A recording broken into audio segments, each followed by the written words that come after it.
Hey everyone, James Baek here. Welcome back to another episode of VGC 2016 back-to-back battles here on the Doubles Battle Spot ladder.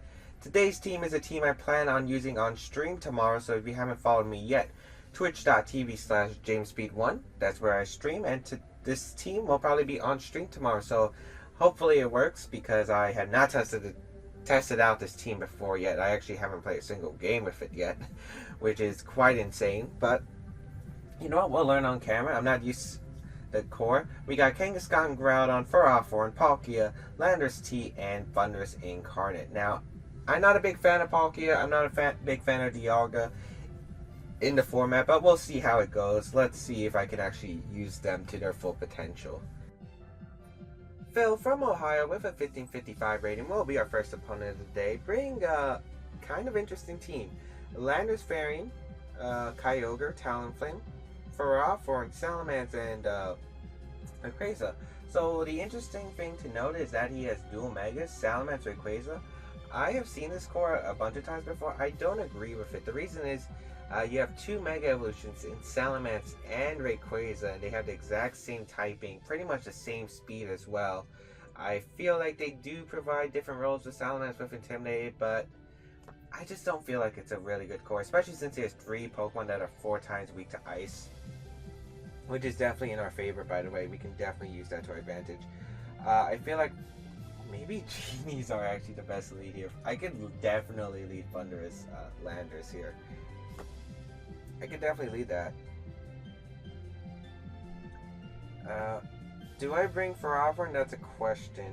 I don't like Ferrothorn in the matchup. I feel like everything on this team hits it, even though it does deal with Kyogre. I'm going to bring Landorus. I'm going to bring Thunderous. I think Groudon's fine, and Palkia in the back. Because Palkia does really well against my opponent's team. All I had to do is get rid of that Ferrothorn, and I feel like I could win with Palkia alone. Palkia does a tremendous amount of work. I feel like getting Trick Room is nice, but I'm going to try to Thunder Wave things first if I can, as he leads Landorus and Rayquaza. That's fine. As we do lead our Landorus Thunderous, I'm not sure if his Rayquaza wants to get paralyzed off the bat, so he might protect here. We find out his Landorus goes first with Intimidate, so that probably means he's either Choice Scarf or he's max speed and we speed tie. Actually, no, it went before the airlock, so that is definitely a Choice Scarf Landorus, so that is something good to know. As we do Intimidate him, which is nice. The only move he could probably knock me out is with a Draco Meteor. I definitely feel like I can go for Hidden Power onto Landorus. I don't feel like he's switching that out anytime. He's probably just going to go for a Rock Slide, and I would assume protect the Ray. So I'm just going to Thunder Wave Ray in case he doesn't protect, because slowing down Ray is huge. It allows me to outspeed him with my Palkia. As he goes for the Extreme Speed right off the bat into my Thunderous. Okay. Gets a critical hit, which is unfortunate because that puts me in the Rock Slide range, as we do get the Thunder Wave off onto his Rayquaza. We do reveal his Life Orb, which is nice. Let's see what his Landorus goes for.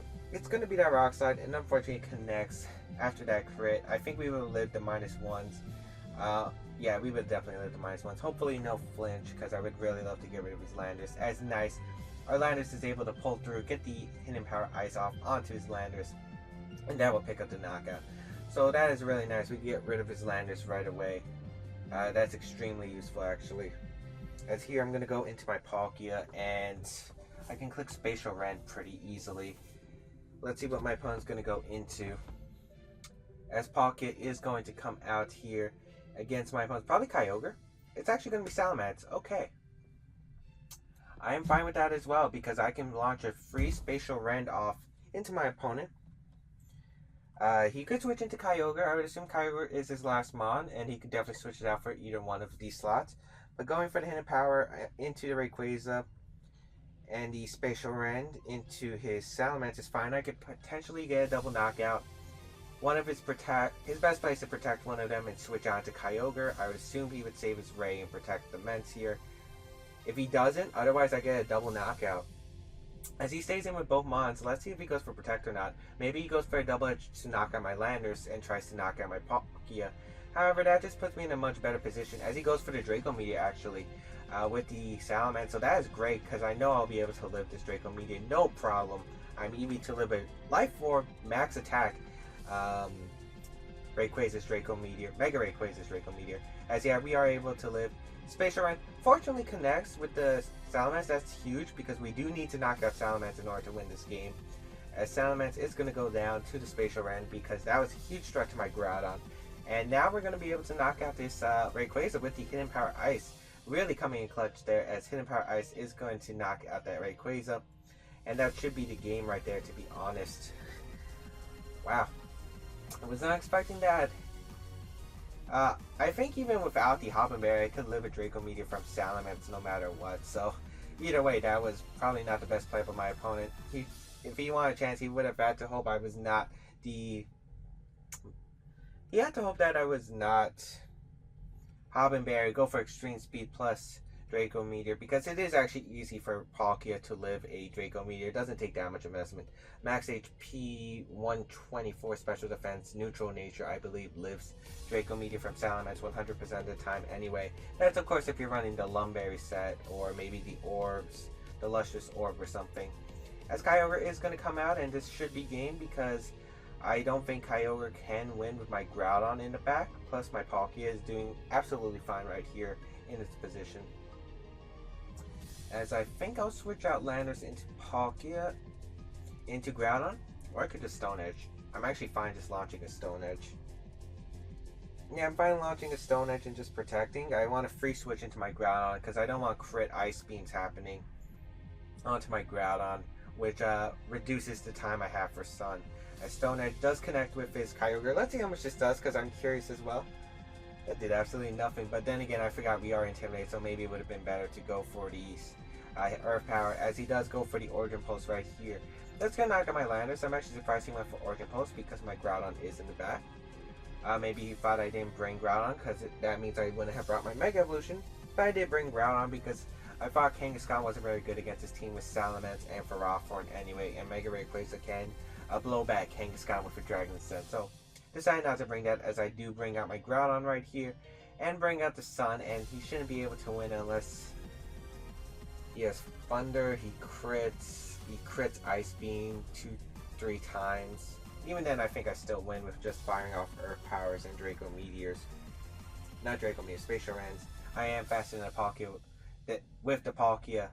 So we are going to get the Spatial Rend off onto his Kyogre. Let's see how much this does. I'm curious. That does an okay amount, not gonna lie, as the Ice Beam is gonna fire off probably into my Palkia. Oh, it's actually gonna be my Groudon. Makes sense, but I am especially bulky, and we will take that no problem as we do fire off the Earth Power. And that does leave it at a low HP, but now we can just go for the Earth Power with Palkia. No need to risk the miss, as my opponent cannot win this game. It is impossible. Literally impossible, as we do fire off the Earth Power, and that will be good game. So, really surprised he brought out the Salamence right there. I guess he was really afraid of my Groudon switching in because I think he knew he would have lost the Weather War. But the fact that he stayed in sacking his Rayquaza and his Salamence to both my double attacks was my opponent's downfall. He should have definitely protected and switched out Kyogre, even if I was able to switch out into Groudon the following turn. Was not in the best position no matter what. You were just leaving it vulnerable and leaving your Pokemon able to get knocked out. So we will pick up one win in today's episode. Let's see if we can pick up another in the next battle. Ryan from Canada with his 1626 rating will be our next opponent today. Bring a pretty interesting team. You got Kyogre, Raichu, Rayquaza, Scizor, Togekiss, and Kangaskhan. So 3 potential Mega Evolutions, obviously. Kangaskhan, Scizor, and the Rayquaza. Most likely the Scizor isn't a Mega Evolution because Kangaskhan and Rayquaza are usually 100% Mega Evolutions. Well, Rayquaza can deal without a Mega Evolution because of Dragon Descent being its requirement for Mega Evolving, but usually is carried as a Mega or secondary Mega at least. So Scizor most likely carrying an item, maybe the Life Orb, maybe the Lumberry, could be either one. As Raichu most likely either Focus Sash or boosting on a Magnet or Zap Play to knock out Kyogres. What do I want to lead here is the question. This Togekiss is threatening. I feel like Ferrothorn wins the game if I get rid of Kangaskhan and the Kyogre. And potentially the Scizor could be a problem, but I don't feel like that's not as much of a problem. I'm going to lead Kangaskhan, Palkia, I think that's a fine lead. Ferrothorn in the back, Groudon. I don't like Landers in this game because it only really hits the Rayquaza and the Raichu, and I don't really need to hit the Raichu because it is a frail mod. And Thundurus does do well, but I'm really scared of that Raichu. Raichu is definitely a problem because of its ability to redirect electric type moves, and it sometimes carries Focus Sash, so I would have to double target it in order to knock it out. So not really worth, in my opinion, as I'm gonna lead my Kangaskhan plus Palkia as he leads Raichu and Kangaskhan, which is fine. He has a bunch of options. He can, let's see, he can go for Fake Out on either one of my Mons and Power Punch. I definitely see the Power Punch play coming. I think just going for the low kick into Kangaskhan's fine. I don't want to exactly go for the Fake Out because Raichu is a Pokemon that does carry Encore usually. I think Trick Room's fine here. Getting up Trick Room would be nice because it allows my Palkia to start sweeping his team. He did lead very fast Mons, and most likely you have to assume that Kyogre Rayquaza is in the back. So I don't think he brought Sizzle or Togekiss in this game. We do reveal that his Kangaskhan is max speed because he did Mega Evolve before my Kangaskhan, so it is a speed tie. As the Raichu is going to go for the Fake Out onto the Kangaskhan, however, that is an interesting play. Going for the double Fake Out, actually. Ooh. I'm actually surprised as he gets a crit. That crit might actually matter because that might put me in double edge range.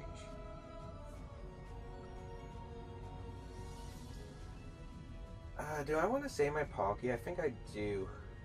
I definitely need to save my Palkia. Palkia is a win condition. Raichu's not much of a threat to my Ferrothorn or my Groudon, so I feel like I can leave Raichu on the field. I think I'm going to low kick his Kangaskhan since it's a bigger threat. Definitely have to preserve my Palkia. It is the way I get Trick Room up. I definitely need it for the Trick Room. He might go for the faint double edge here, which I could see, or he might go for faint return, Volt Tackle return maybe, Thunderbolt return, something like that. As he does go for the Volt Tackle, probably into the Ferrothorn slot. It's actually Kangaskhan slot. That did nothing. As we do get the low kick off, so we might be able to knock out his Kangaskhan right here, which would be nice if we get the roll. We barely missed the roll, unfortunately. But he does go for the double edge, and that will knock himself out and into Ferrothorn, so we barely take any damage, which is nice. It might have been more beneficial to target down the Raichu, but I'm completely okay with letting that go. As we do knock out his Kangaskhan, we get Ferrothorn, and we don't lose a single Pokemon yet.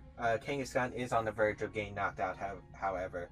Now, Rayquaza most like... Oh, Togekiss. So he either didn't bring Kyogre, or he didn't bring Ray. I would assume he wouldn't bring Ray. I'm guessing Kyogre, which makes sense. I'm really scared of what this Togekiss wants to do, though. So I'm going to Sucker Punch his Raichu. And Protect, I think. Because he most likely wants to Volt Tackle my Kangaskhan, and I don't know if he has a Fire-type move. That's what's really scaring me right now. I would assume he has a Fire-type move because he really has nothing to do with Pharaoh. So I'm going to protect my Pharaoh here. We'll see. This does mean Raichu can Encore the following turn, but that's fine by me, as we do get the Sucker Punch off, so he did go for the Volt Tackle. Even if this doesn't knock it out, it should put it where Volt Tackle, a recoil would have knocked it out, but we do knock it out with the Sucker Punch, as Raichu is very frail. As he just launches an Air Slash onto my Togekiss, okay. If he has Kyogre in the back, he has no way to reset the weather. So, looks like things are really looking up right now, as Kyogre is this last Pokemon. Really nice to know. As Kyogre is going to go through the Primal. As, let's see, he's only down. He's down 4-2. He can definitely make a comeback though. Air Slash is one of those moves that can. I think going for the double edge into Kyogre, weakening it, is perfect. And switching out to Groudon might be my best play. I'm just worried about the Ice Beam Air Slash combo. Maybe targeting the Togekiss is better, because once I get rid of the flinch factor, I win with Palkia. Tough decisions. Actually, yeah, Togekiss is actually a big threat to my team. And he might predict the Groudon switch, so he might just go for the attack. He does go for the Follow Me, however, which is perfect, actually, because that means I should be able to get rid of this Togekiss unless this Kyogre has something really crazy or freezes me with the Ice Beam. If you guys don't know, my luck with opposing Primal Kyogres freezing me with Ice Beam is very likely, actually, so I'm hoping he doesn't get it, as Kangaskhan is going to go down to the recoil. So it's going to be a single target, but however, Farafran's at a healthy amount, so we should be able to live any attack. As he does fire out the Ice Beam, probably predicting the ground switch. I'm glad I didn't make that play. As he does not get the freeze, we do get the Gyro Ball off onto his Togekiss. That'll pick up the knockout, really nice, as Togekiss does fall. And now my Farafran is going to heal with leftovers, and now I can bring in my Groudon, and I'm pretty much safe from anything this Kyogre wants to do. The worst thing it can do is go for a crit Ice Beams, unless he has Sheer Cold, Blizzard, something like that. But hopefully this is a standard VGC Kyogre, where the worst thing it can do is an Ice Beam. Unless he has like a Calm Mind variant. Calm Mind could actually be kind of scary, but shouldn't be able to win him the game, I think. Because Farafran would live a +1 Ice Beam. So I'm just going to fire off an Earth Power and a Seed Bomb here. Luckily I have Seed Bomb, so I do not miss. Because missing could actually give my opponent a chance to win, as he does fire off an Ice Beam into my Groudon. I guess he was hoping for the miss factor with Farafran. Of course, Power Whip is the most common move on Farafran. I do carry Seed Bomb on this one, just because do not want to miss. And as you see, I do not miss, and the Kyogre goes down. So luckily we are able to pick up a double win in this episode. I feel like not bringing Ray for my opponent was kind of interesting. It kind of made him lose the Weather War, because he didn't bring exactly the bulkiest Pokemon to lead. I mean, Raichu's a very strong lead where it disrupts, but it doesn't last long on the field because it doesn't take hits very well, as Kangaskhan in a format isn't that great as a nice bulky lead. Of course, Kangaskhan can usually take one hit, but it can't take a double target. So his Pokemon really couldn't take a hit, and then he let both his Pokemon go down, which meant he was only stuck with Kyogre in the back, pretty useless against my Groudon, my Palkia, and my Farafran. So I feel like my opponent could have played that better, but I think we did come out on top in today's episode with the 2 wins. I feel like we played pretty well. Hope you guys enjoyed this VGC episode. As always, if you guys enjoyed it, please leave a like down below. It shows your support. Check out my other stuff, my social medias, my Twitch. Follow me on Twitter.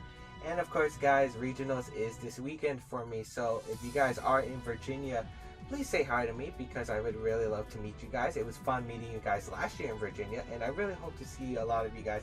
Don't be shy. Just come up to me and say, hey, dude. And yeah, don't be awkward. Just come up.